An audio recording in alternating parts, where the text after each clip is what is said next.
Right, we welcome you to another episode of Learning Stories. This is a show where we profile a diverse set of learners from the 21st century. In each episode of this show, we interview a guest who has a story to share about how they acquired a set of skills and knowledge in a creative and unique manner. In the process, we hope to uncover a new understanding of learning as conceptualized, imagined, and thought about by the guest on our show. Today's guest, Shagufi, is someone I've admired for a really long time as a teaching colleague and professional. We went to the same teaching college program in London, Ontario, at Western University, and that's where we crossed paths. But just a little bio about Shagufi before we jump into this conversation. Shagufi is a year two B.Ed teacher candidate at Western University in London, Ontario.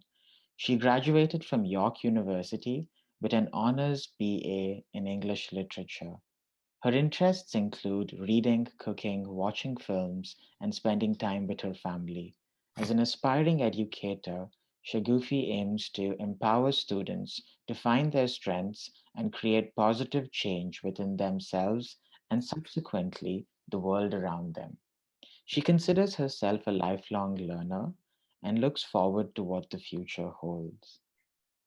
And that's such an amazing bio, Shagufi. I really like how you spoke about yourself in such a simple and straightforward way. But I know you're training to be a teacher today. But the question I always have for a fellow teacher is, what was your experience being a student at school? Like, because you must have observed over 15 different teachers over so many different years. So, what were you like as a student growing up?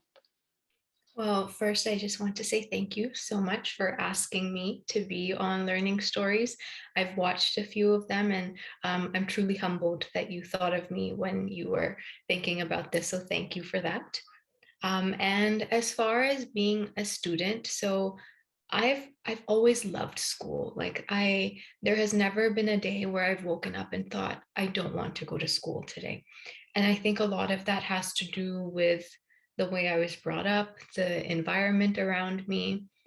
So thankfully, 99% positive experiences in school. Going into my background a bit before I tell you what kind of a student I was. So I was actually born in Punjab, a state in India, and my parents immigrated to Canada in 2001. Mm. So I was around 4 years old, and in India, I was in like nursery, so like preschool. And then when we came here is where I started like my official schooling from junior kindergarten onwards. And so every year I just remember having such wonderful teachers and I felt so supported every single year. It was so exciting.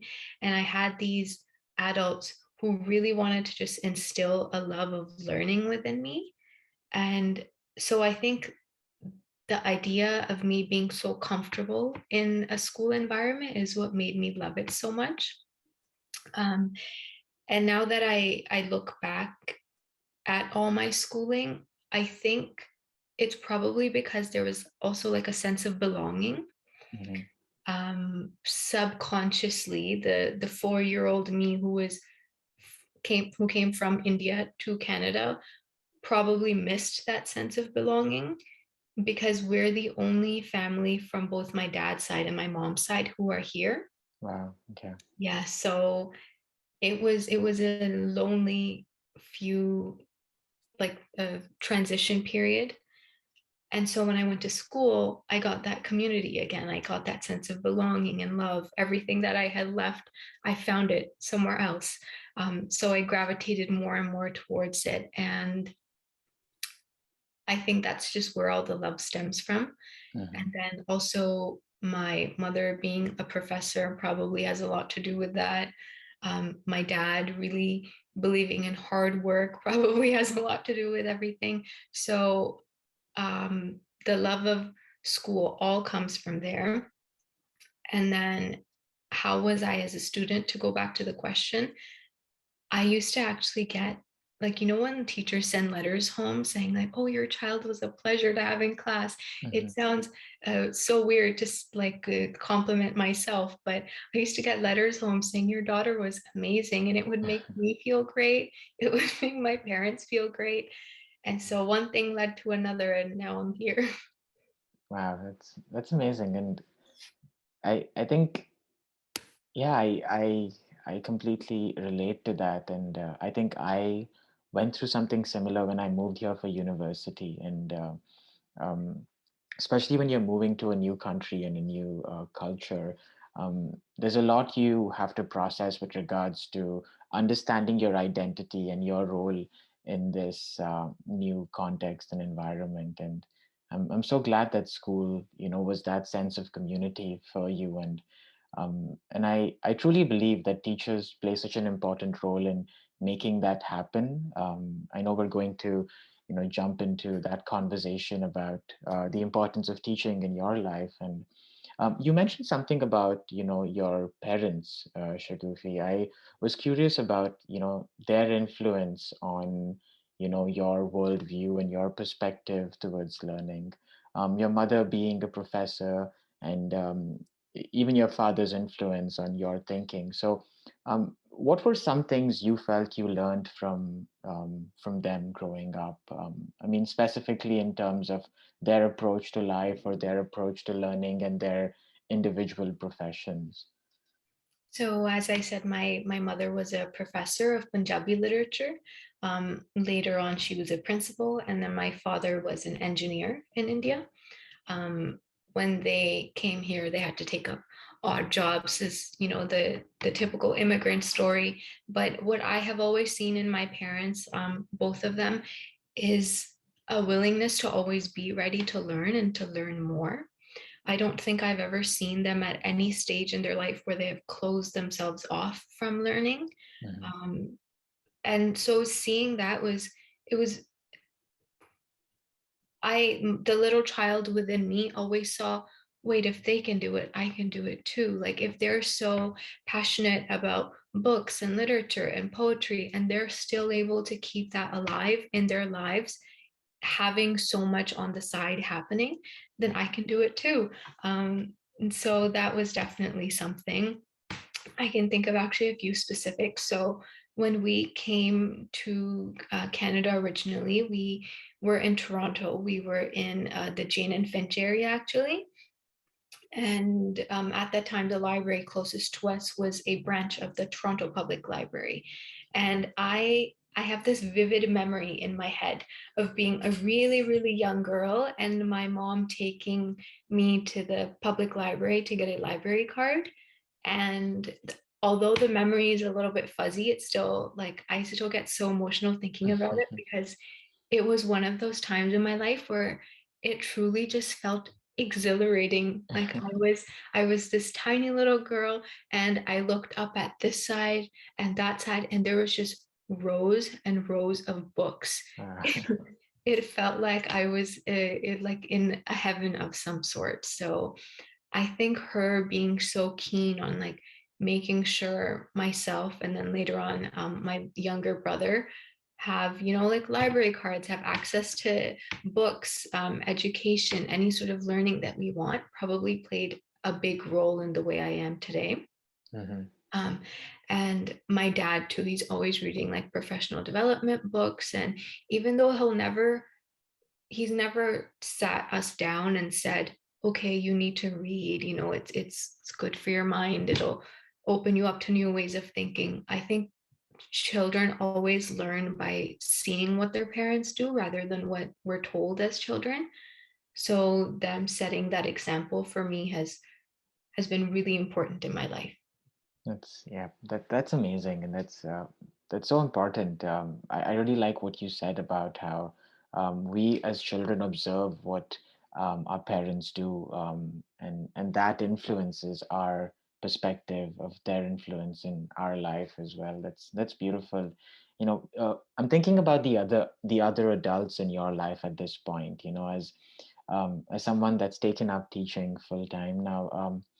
Were there any teachers in junior school or middle school or high school that you remember for for some reason. Maybe they took a particular interest in you, maybe they taught a subject in a particular way, maybe one or two teachers or stories of learning experiences that had an impact on you. Of course, there are countless. I've truly just been so blessed to have, just the ability to even say there are countless teachers that have been such pivotal people in my life, such important people in my life that have mentored me is a huge thing on its own. But one that always comes to mind, a personal favorite of mine, I don't think if he ever watches this, I don't think he'll be offended if I say his name. It was Jason Engel. He was, well, Mr. Engel to me at that time. He was my 10th grade English teacher. And with Mr. Engel, it was more so that I truly felt so comfortable in his classroom. And I don't know, looking back, whether it was the way he taught, maybe the kind of person that he was, but what I do know is I felt excited to go into his classroom every day. And I think a particular reason to that also could have been that I had my first kind of like spark of literature come alive in me in his classroom. So I remember we did this, it was like a cumulative project at the closer to the end of the year where we had to pick a novel and then we do a presentation on it. And I remember that he gave us choice. And I know we learned so much about that, you and I, in, whether it be Western's Faculty of Education program or just even going forward in our teaching careers, we're always taught give children voice, give them choice in the classroom. And that's what he was doing. He said, so there's this project coming up. You can choose any novel that you want as long as it's approved by me. And then you can choose the basis of like how you want to do your presentation, what you want to focus on. And when that happened, I chose this novel called The Lovely Bones. I don't know if you've heard of it. No. It actually got turned into a movie later too. I didn't watch the movie because I think it would be a bit too much for me, but a lovely novel. And I did my presentation, and I just remember throughout the end thinking, this was so much work. It was so hard. I spent day and night doing this, but I had the time of my life. It was so hard, but the process of me going from step one to the end was so much fun Mhm. because I don't know where this like connection came from me to the story, but whatever happened in all of that time just made me feel like when one story ends, I want to know what the next story is that I'm reading. And then when that one ends, I want to know what the next one is. So, because of him, I feel I was able to get this feeling within me. Yeah, I love that feeling, just and I feel really indebted to the people that introduce you to reading and build that love for you, because you have a safe space in books that you may not always have in real life. And it was beautiful that you found that in that particular book. But thank you for sharing that story, Shigufi. I think that it's amazing to just reflect and remember. And it's hard for teachers to really understand the long-term impact they have on your life, right? But the fact that you're able to remember this particular incident says a lot about Mr. Engel's influence on your life. But what was that transition for you like with regards to high school and university? This is a challenging decision for a lot of students. Were there certain subjects or electives you took in high school and your experience in that program that led to you deciding your major in university? How did you, navigate that path of high school to university? So thankfully, there has never been any other subject that I've been so pulled towards other than English. Mhm. When applying to university in grade 12, I only applied to two programs. It was either English literature or history because my marks in history were up to par. So I thought if not this, then maybe that will be my backup per se. Um, but the transition itself, uh, I don't want to downplay it, because transitions are always tough in their own way, because you're going from one place to another, one world to a completely new world. But I do believe it was fairly smooth for me. And I say that because I was in a different program in high school. I was in the IB program. And so the way we were taught in our classes, the way teachers had expectations of us were extremely similar to those of like what my professors expected of me in university. Mm, And so I think my mind and just the way I was thinking was already set up in that way. And so when it came time for first year, it didn't feel like there was a big difference. mm, But I will say the big, other than academic wise difference, was all of a sudden it was one tiny world, high school in my neighborhood to going to university where there's people from all walks of life, people I have never seen before, a whole different world. Once again, I feel like the little girl in the library. I'm really small and everything around me has just gotten bigger. But all in a good way, all in a very exciting and positive way. yeah, I can imagine. I think because universities are such, I mean, there's so much to learn, and so Yeah. many different people from so many walks of life to who actually come in and enter your life. Um, like I know learning in university is very different from learning in school, right, Shagufi? And based on your experience in that program, I know you did a Bachelor of Arts in English Literature, which is a 4-year program at York University.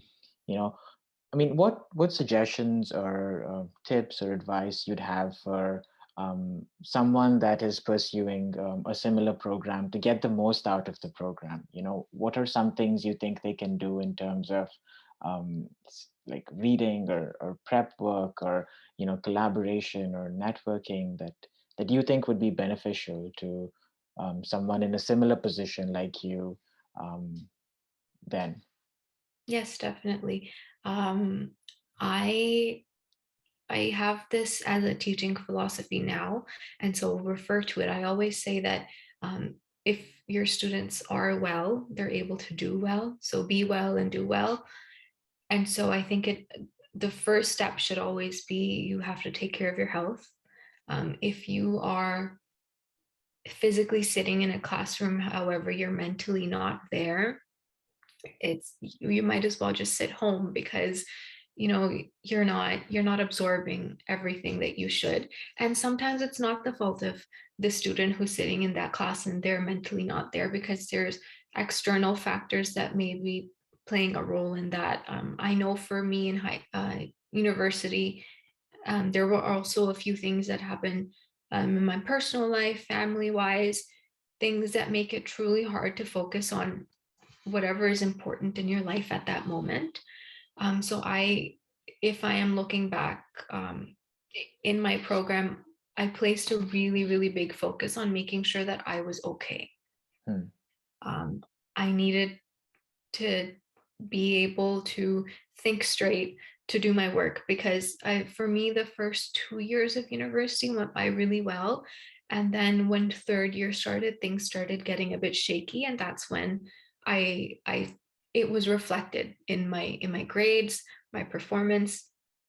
Um, and yeah, so just to sum all that up, maybe we can touch on that later, but to sum it up, I will say take care of yourself. There is nothing more important in your life than your health. Secondly, I would say this is also a non-academic advice. But I would say keep a journal. I kept a personal blog, if you will, like a virtual diary of everything from my first day of undergrad to the last day when I graduated. And just yesterday, actually, I was looking back at everything and looking for like how was I thinking during first year compared to third year. And it's amazing the growth you're able to see physically written out. I also included pictures. So it's just wonderful to look back at. So keep a journal. You're going to be so happy that you did. And so academically, I will give one academic piece of advice. Office hours are everything. I did not take advantage of office hours because I didn't know exactly what they were. I didn't understand why teachers had office hours until very late. And so, even if you don't have questions about the content you may be learning in class or questions about an assignment, go get to know your professors, chat, introduce yourself, tell them how you're liking the class. And just that tiny interaction of maybe even 5 minutes out of your day will make such a big difference, because now in a auditorium of all these people, the professor may be able to recognize your face and say, oh yeah, that was a girl yesterday who came to ask me so and so. And it really does help in the long run. So go to office hours. Yeah, I that's amazing. I completely agree because it's hard for a professor. I think in university classrooms, you have much bigger student bodies, and you have like 300 students in a class. So for you to really, get that professor's one-on-one time, I think office hours are like a great opportunity. And I subscribe to what you said in terms of looking after yourself. And I think I've realized that a lot more during the pandemic more than any other time. Personally, it was not a very easy time for me. And I think it was the same for so many people from different backgrounds, not just teaching professionals, and I think students also would have, been affected by, all the changes that we saw come into the world at that point. And, like one simple story off the top of my head was just seeing my middle school students being separated in rows, and the lack of opportunity for them to collaborate and It's yeah, heartbreaking as a teacher. Yeah. for sure. Yeah, and I'm just reflecting on your experience as well. I love the idea of a journal. Uh, I think it's powerful that you were able to do that for such consistently, for such a long period of time, because I think you can actually look back at who you were then and read a note, and sometimes you're surprised by your own thoughts at a Yes, particular point. definitely. Hmm. So I thanks. That was really really nice, Shagufi. Um, and once you were done with university, did you decide to take up other professional opportunities, look for a job, or was it in that third and fourth year where you realized that you wanted to do another program or spend some more time in university? How did that work for you? Yeah, so from as long as I can remember, I've always wanted to go into teaching, in the stream of education. And so when I entered my program of English literature, I knew right after I wanted to go to the 2-year teaching program. However, sometimes life happens, and there are situations out of your control that kind of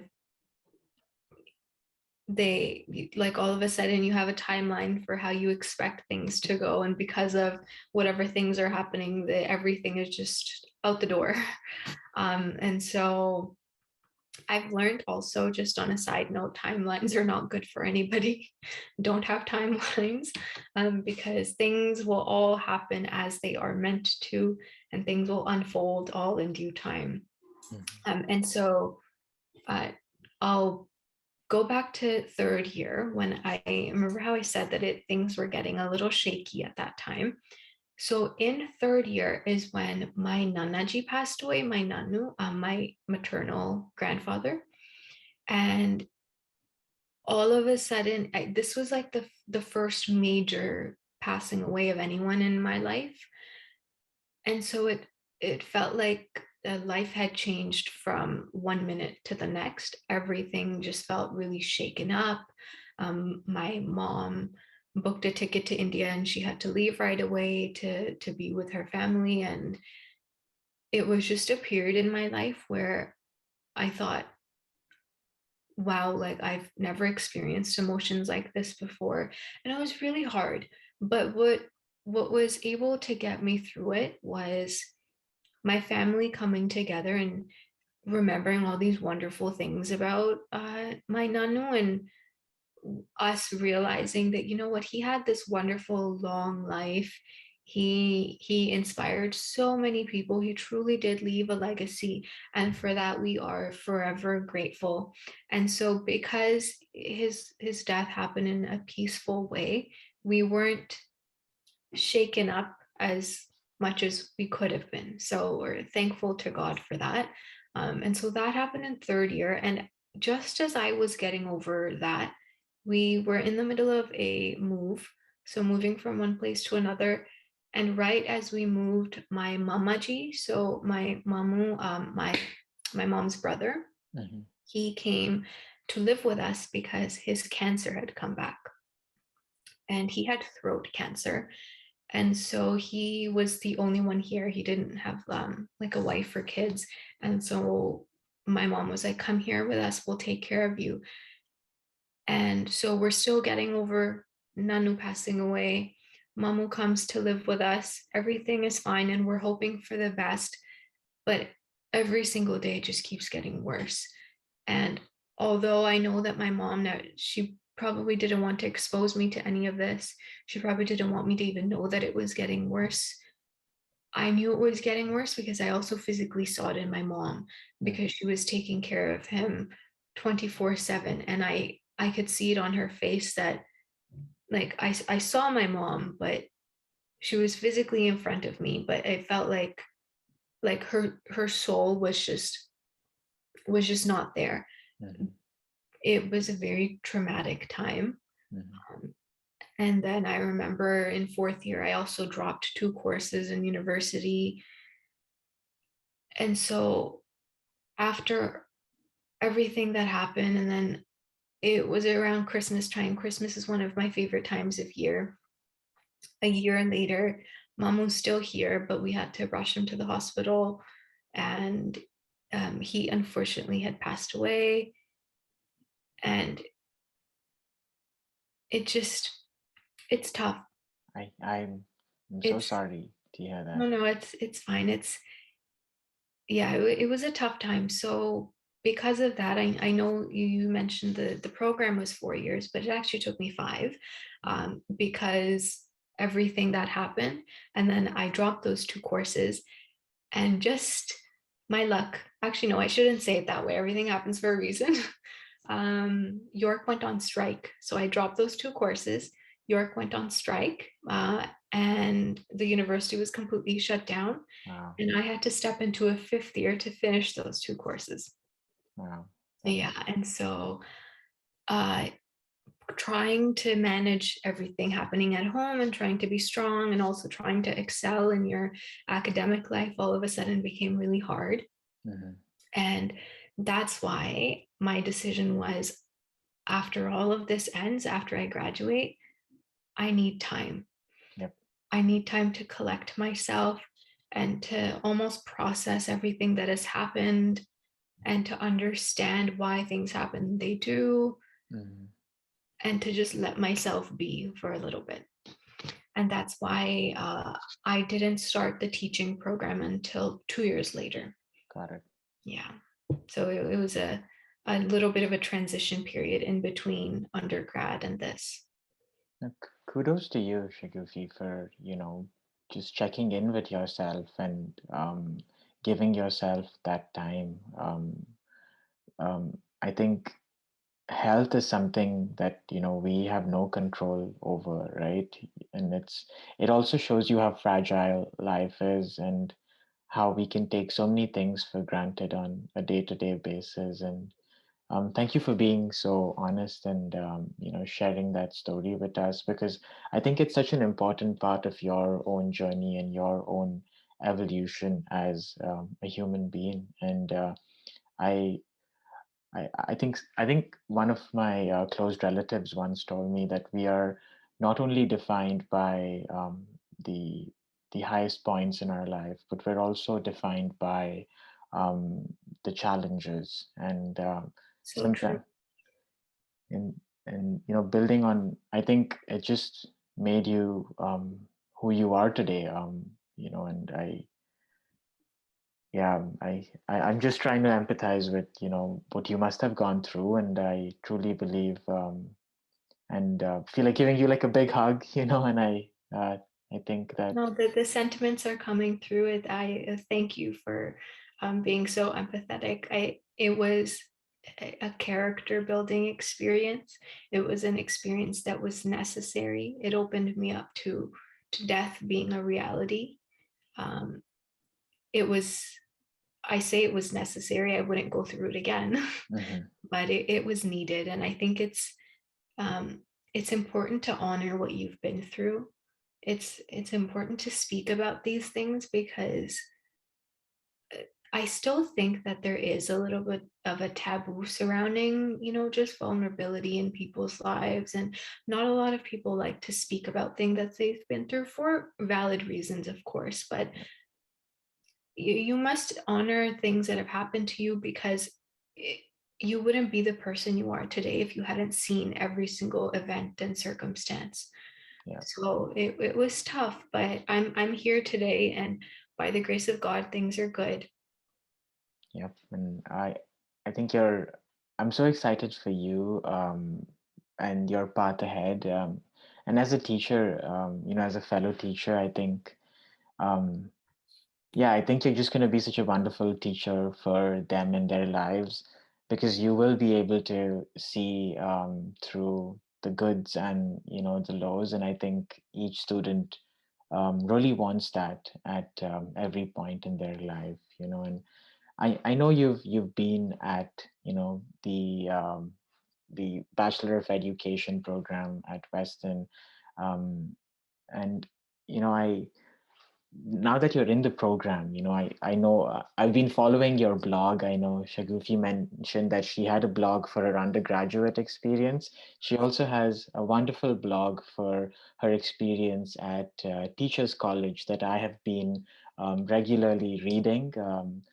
And You, so I wanted, I mean, I do know about your experience from that blog, but for the viewers and the listeners, many of whom will be colleagues and family members in your own life, if you had to talk about your first year in the program, I know you're going into your second year now. There's so much happening in Teachers College. I feel like the first year is just a huge influx of information, but the other challenging part of doing Teachers College was also doing it during the pandemic, or the aftermath of the pandemic.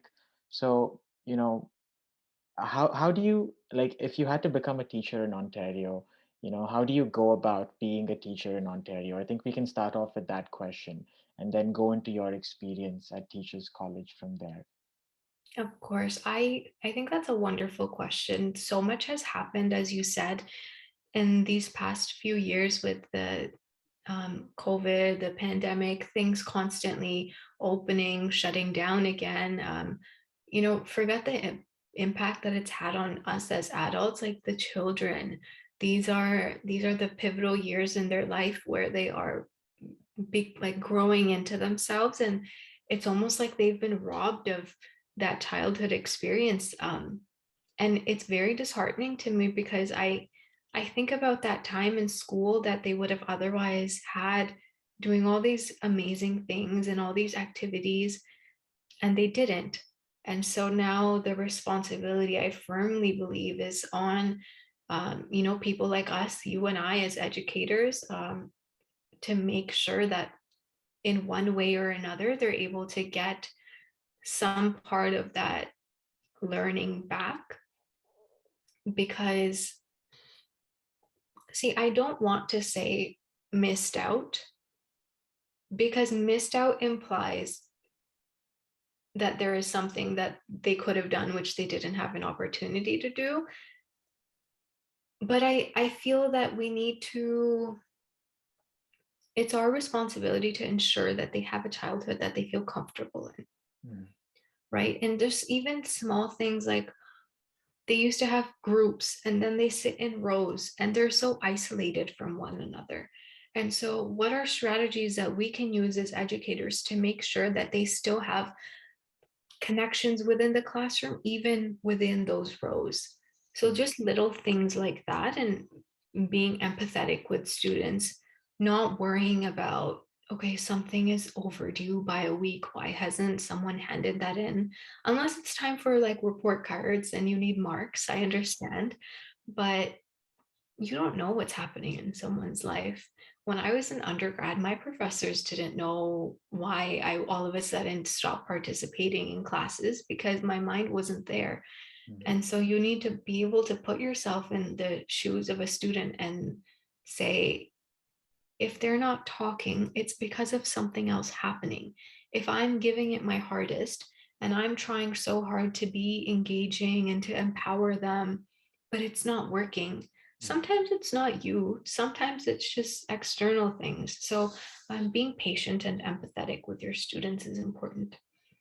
Yeah, yeah, I completely agree. And I think that is something that's underrated, in terms of student development. And I know there's an emphasis on social emotional learning in both the public and private system right now. But I think encouraging students to speak about what they're going through when they're comfortable to do so. I think schools should be safe places for children to express their minds, and I think it's not just about academic development. I think social and emotional development is as important in a student's life. Um, Thanks for sharing that, Shagufi. And I know in Ontario, if you do want to be a teacher, you apply to a 2-year teachers program, or some schools have concurrent programs. But I know you opted for the 2-year program, and once you finish the program, you do get a license from a teaching body called the Ontario College of Teachers. But what do you learn in Teachers College? What are some of the courses you take, and how do you move from being someone that knows nothing about teaching to someone that becomes a competent practitioner in the classroom? Just for other people that are interested in the profession and are curious about the pathway to get there based on your experience. Of course. So we know this, but for the people that may be watching that are unaware, when you go into teachers college, there's streams that you choose. So you're either in primary junior, junior intermediate, or intermediate senior, depending on what grade you want to teach. And I believe you were IS2, right? Yes, Yes. we were both intermediate senior because we want to teach older students. But within each of those streams are different courses catered to bettering you in your profession as a teacher. So for me, my subjects were English and social science. Were yours the same? Yes, we had Yeah, the same subjects. Yeah, we're so similar. I'm uncovering more similarities as we go, but I know, because I know yeah, we do have that background in terms of a BA in English literature too. yeah. But And so, depending on what your courses are, you obviously take the core subjects. So, if I'm teaching English, I need to be able to know content. And so, in English, they will give you examples of like what kind of units you can do with your students, what kind of things in the curriculum, in the Ontario curriculum, should you touch on to ensure that they get a wide range of topics covered. So, aside from just the core courses that you're meant to be teaching, we also have classes that focus on classroom management, on if your specialization is in like international education, you learn how to instill global mindedness within your students. You learn strategies to ensure that their social emotional well-being is taken care of within classrooms. So although these things may, looking from the outside in, you think, wouldn't any adult just know how to do that with a student? But then when you actually go into the classroom and you're learning all these things, it's a lot more nuanced than you would think it is. And there's a lot of little details that you have to ensure that you're aware of.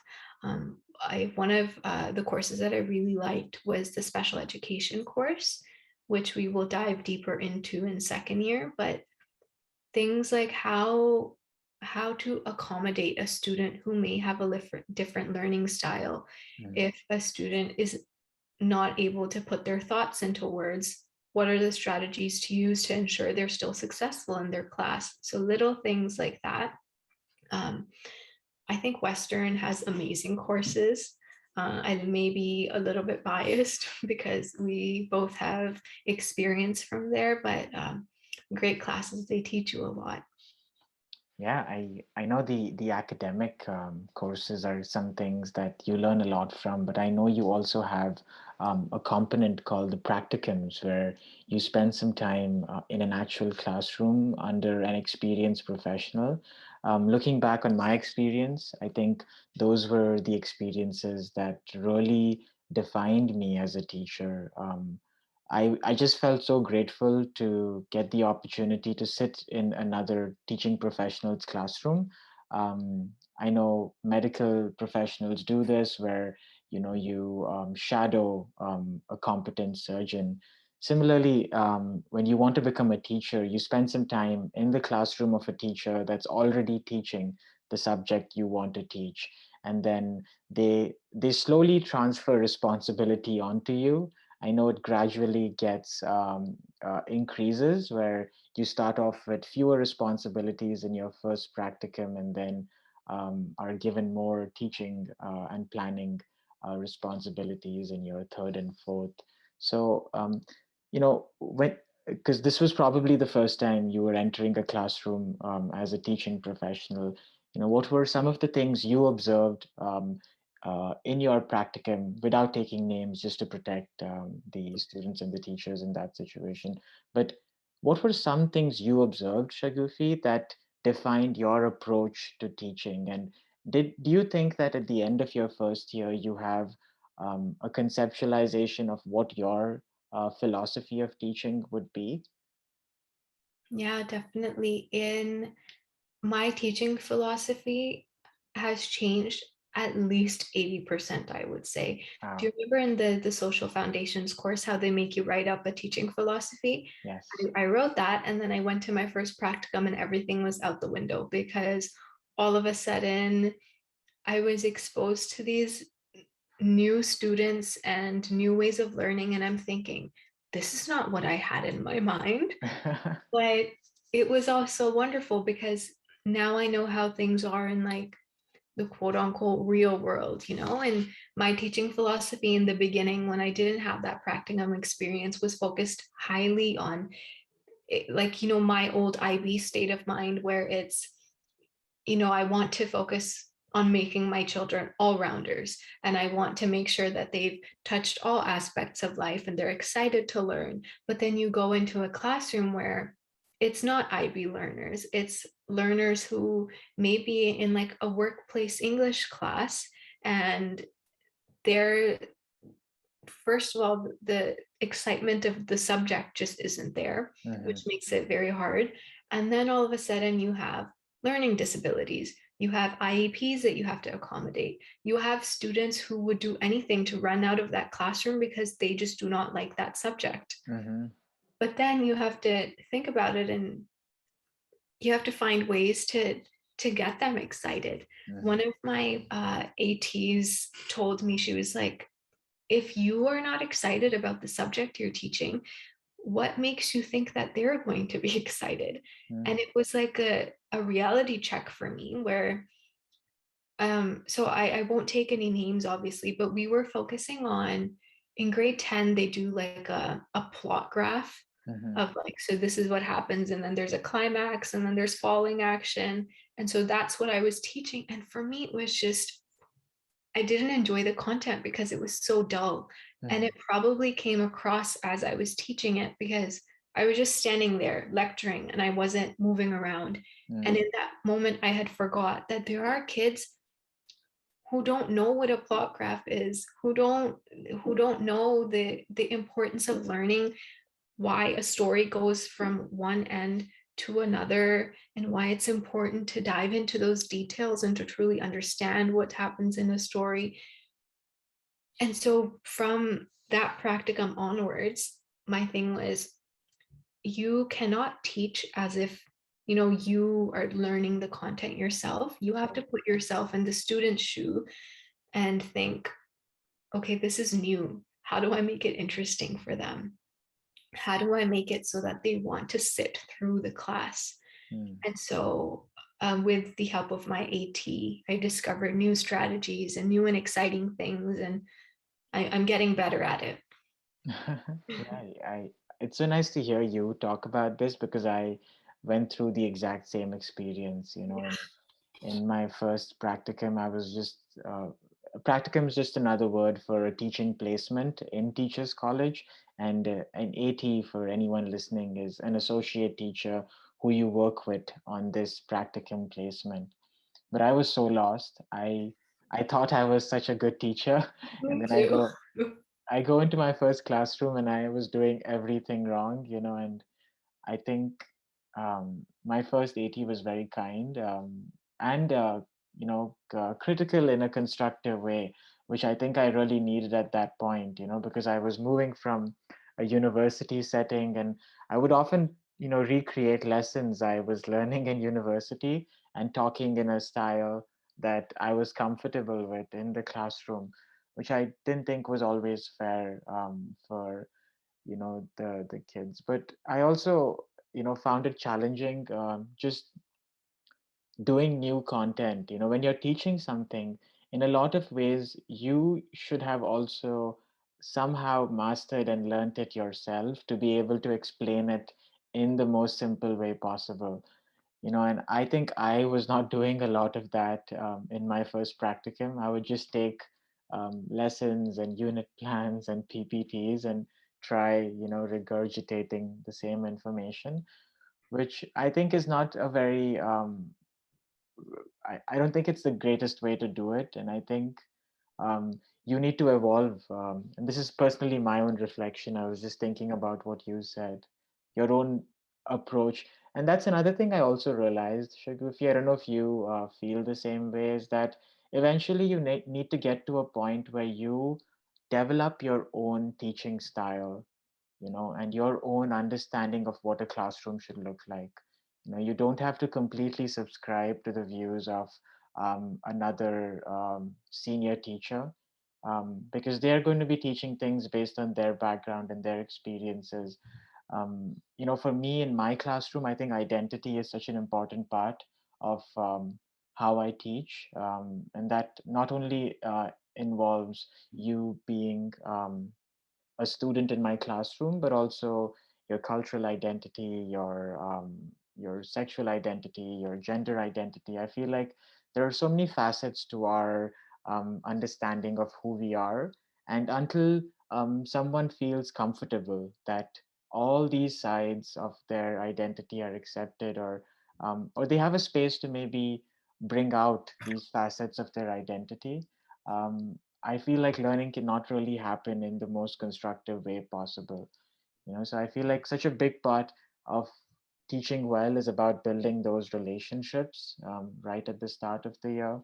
And I know you're going into your second year, so your teaching philosophy may change so much. And I hope I get to chat with you again. And just for the last 5 to 10 minutes, I wanted to, get to know you more as a person beyond your academic journey and your professional journey.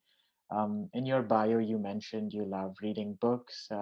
I know you have an amazing cooking page on Instagram that has some great recipes, and I know that's something you're very passionate about. And films are also something you really like. So maybe if you could, tell me about a book, a film, and maybe the influence of, food and cooking in your life, just for me to get an understanding of you beyond the classroom. Of course.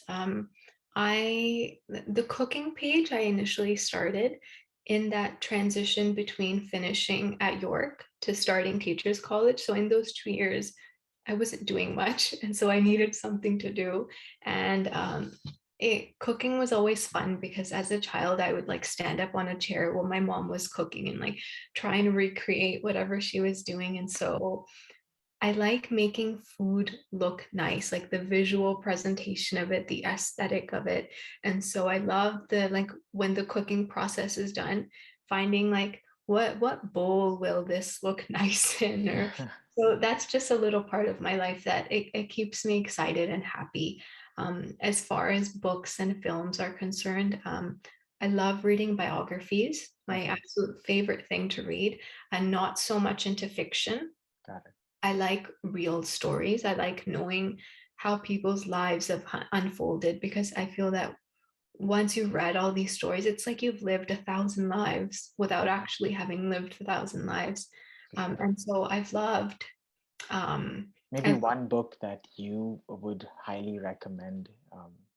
oh, this is the hardest question ever because there is never just one book. I would be doing injustice to all the other books.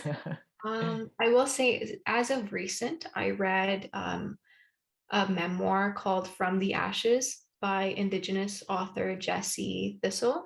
Mhm. It was amazing. It I had to pause in between because it's just such a powerful book. And I had to take time to really reflect on what I was reading. It's an emotional one, but it's a page turner. So I definitely recommend it to anybody.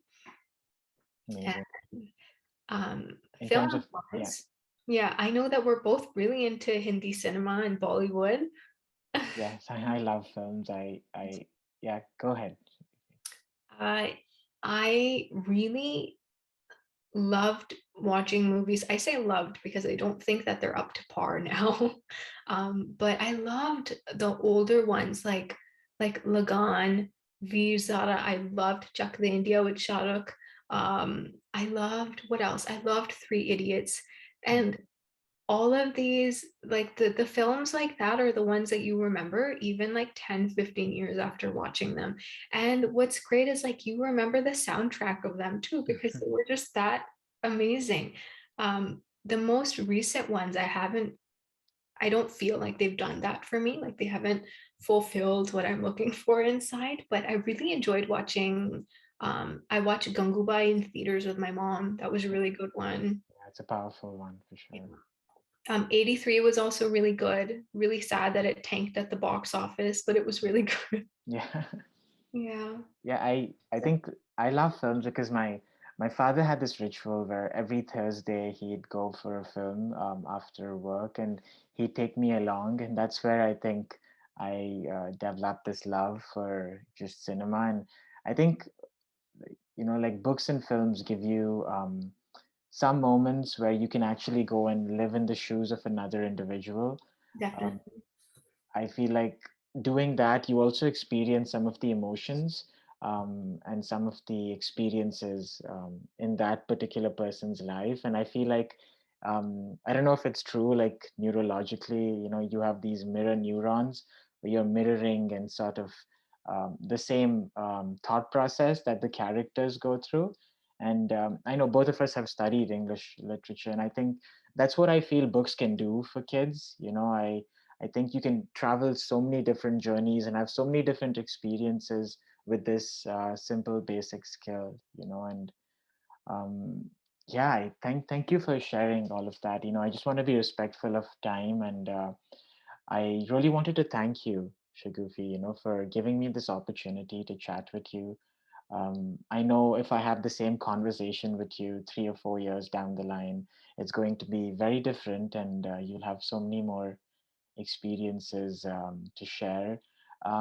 But going back to the vision of this show or this podcast, I really believe that learning is not something that happens only within the classroom. It happens beyond the classroom as well. And through your story, I think as a friend and colleague, I have learned that there is so much more to an individual than just the degrees or the professional achievements in their life. And I think you know just the bravery and the honesty that you have shown. It's just commendable and very inspirational for someone else on the same path. So thank you for that. Anything you'd like to share before we close the show, Shigufi? Yes, yes, definitely. First off, the pleasure is all mine. Thank you so much for asking me to do this. It was such a good experience, and I completely agree. If we do this a few years down the road, the conversations will be vastly different. Even, I think 6 months down the road, like you are growing and evolving every single day.